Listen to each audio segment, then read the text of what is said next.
Hi, my name is Rob Cotton. Welcome to my channel. This video is going to be about Robert Kennedy Jr., a dude who is running for president right now as an independent in the 2024 election. And I really don't think this guy is playing with a full deck of cards. There's a lot that's off about him as far as I'm concerned. And the main thing I'm going to focus on, and just to be clear, I don't want to be too mean to this guy. I have nothing really against him. I haven't dug too deeply into his ideas or his policies, but I've seen a handful of clips of him riffing on the things that he believes and what he would do if he were elected to be president. But I just, again, I don't want to be too mean about this guy. He saw his father get assassinated when he was only 14 or 13 years old, and that's got to be tough. He's had a life that's been difficult. And I don't want to really bash the guy, but it's clear to me that there's something a little off about him. And primarily, it's because of the whole flip-flopping between how he's running.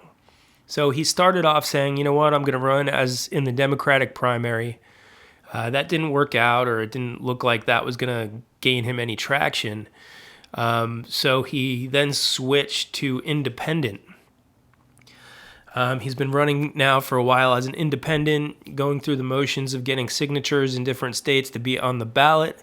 And from what I understand, that's actually, he's accomplishing that in a number of states. Most recently, I found out he got on the ballot in New Hampshire. But now all of a sudden, he's playing with the idea of maybe jumping into the Libertarian Party.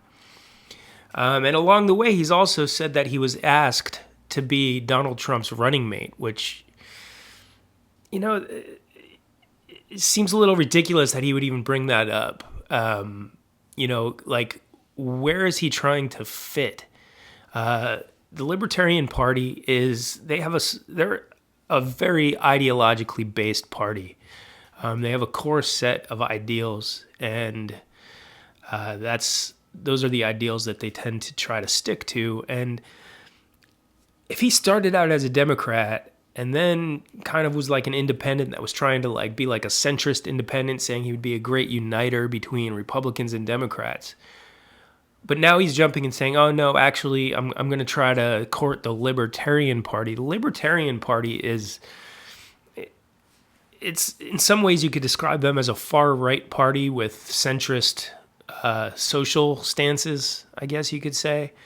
But they're definitely not a party that sits in the middle of Republicans and Democrats. They're definitely not a party that the bulk of the electorate would identify with. They're kind of extreme in most of their beliefs.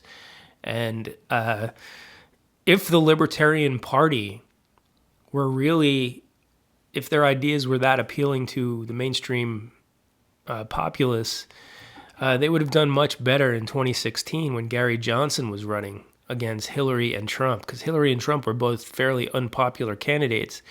Gary Johnson in that election didn't even get to 5% of the vote across the United States. So the Libertarian Party is not some, giant tent party that just kind of anyone who has, oppositional ideas to the Democrats and Republicans can join in. They have a very, very small purview of ideas. And it's just weird that all of a sudden, this guy who was a Democrat and then jumped to independent is now thinking, you know what, maybe I'll go in with the Libertarian Party. What's next for this guy? Is he going to claim that he's the no labels candidate, the no labels party? That would be kind of ridiculous, because clearly Kennedy likes labels. He's labeled himself numerous things just in the course of a few months.